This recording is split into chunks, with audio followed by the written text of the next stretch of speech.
যারাই অপপ্রয়াস চালাবেন জনগণ তাদেরকে রুখে দেবে। আমরা একটি সুন্দর শান্তিপূর্ণ উৎসবমুখ পরিবেশে আমরা নির্বাচন দেখতে চাই। আমাদের একজন জেলা পর্যায়ে দায়িত্বশীল তিনি ঢাকা থেকে গিয়েছেন, তিনি ঢাকা এয়ারপোর্ট থেকে তিনি সৈয়দপুর এয়ারপোর্টে গিয়েছেন এবং সেখানে একটা নাটক সাজানো হয়েছে। এটা একটা সুনির্দিষ্ট সুস্পষ্ট নাটক। তিনি যখন ঢাকা এয়ারপোর্ট থেকে অর্থাৎ শাহজালাল বিমানবন্দরের অভ্যন্তরীণ টার্মিনালে যান তখন তার সাথে সেখানে কর্তব্যরত অফিসাররা দেখেছেন তার সাথে যে ব্যাগ ছিল সেখানে তার সাথে টাকা ছিল। যেহেতু এখন ব্যাংক বন্ধ, সবকিছু বন্ধ, একজন তার ব্যবসার কাজে তিনি যেতেই পারেন, নিতেই পারেন, আভ্যন্তরীণভাবে এটা কোনো ধরনের কোনো অসুবিধা নাই, আইনে কোনো ব্যত্যয় নাই। কিন্তু সৈয়দপুর এয়ারপোর্টে পৌঁছার পরে সেখানে পুলিশ কিছু চিহ্নিত সাংবাদিকদেরকে নিয়ে এসে এই কাজটি করেছেন।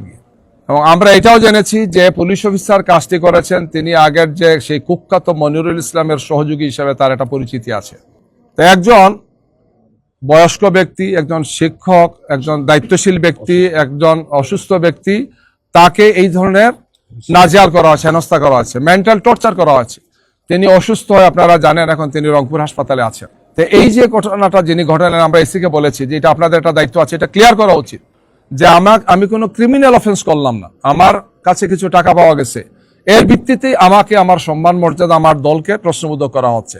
এর অর্থ হচ্ছে এটাই যে একদল লোক যারা মনে করছেন যে জনগণের সমর্থন তাদের প্রতি নেই, তারাই এখন ছলে বলে কলে কৌশলে আমাদেরকে জনগণের সামনে ভিন্ন রূপে উপস্থাপনের জন্য আমাদের মর্যাদাকে, আমাদের দলের মর্যাদাকে, আমাদের সম্মান ইজ্জতকে, জনসমর্থনকে প্রশ্নবিদ্ধ করার জন্য একটা হীন অপপ্রয়াস চালাচ্ছেন, একটা ঘৃণিত অপপ্রয়াস তারা চালাচ্ছেন। গিয়ে অতীতেও ফেসিবাদ থাকতেই কাজটি করেছেন।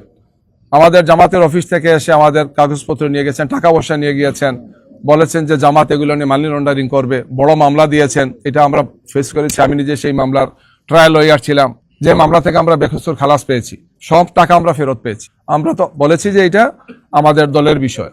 তো এই ধরনের বিষয়গুলোকে তখন করা হয়েছে। আমরা এই সময়টা আশা করি না। ফেসিবাদ বিদায় নিয়েছে, এই সময় এই ধরনের মানে মিথ্যা তথ্যের ভিত্তিতে ব্যক্তিকে বা তার দলকে প্রশ্নবোধক করা, জনগণের সামনে তাদের সম্মান মর্যাদাকে নষ্ট করার, যারাই অপপ্রয়াস চালাবেন জনগণ তাদেরকে রুখে দেবে। আমরা একটি সুন্দর শান্তিপূর্ণ উৎসবমুখ পরিবেশে আমরা নির্বাচন দেখতে চাই। আমরা আশা করি যে এক্ষেত্রে সবাই দায়িত্বশীল ভূমিকা পালন করবেন। কুমিল্লা 4 আসনের আপনারা জানেন সেখানে একটা রাজনৈতিক দলের নেতা মারাত্মক হুমকি দিয়েছেন যে আমাদেরকে ভোট যিনি দেবেন না, যারা দেবেন না তাদের হাত পা ভেঙে দেব, তাদের ঘর বাড়ি জ্বালিয়ে দেব, তাদের উপর আক্রমণ করব, একদম যাচ্ছে তাই কথা বলেছেন, যেটা একদম সুনির্দিষ্ট ভাষায় ক্রিমিনাল অফেন্স। এটা তিনি বলতে পারেন না, কোনো দায়িত্বশীল ব্যক্তি কথাটা তিনি বলতে পারেন না। কিন্তু আমরা বলেছি ইসিকে এই সমস্ত বিষয়ে আপনাদের তাৎক্ষণিক পদক্ষেপ নেওয়া উচিত। এই ধরনের ঘটনা এবং এই ধরনের উস্কানির কারণে বিভিন্ন জায়গাতে হামলা হচ্ছে, বিভিন্ন জায়গাতে একটার পর একটা দুর্ঘটনাগুলো ঘটছে, তাদের নেতাকর্মীরা উৎসাহ পাচ্ছেন। এই যে নেতাদের উপর হামলা, গাড়িতে হামলা, নারীদের উপর হামলা, মহিলা কর্মীদের উপর হামলা হচ্ছে, এগুলোর কারণ এই সমস্ত নেতাদের উস্কানিমূলক বক্তব্যের কারণে এগুলো হচ্ছে।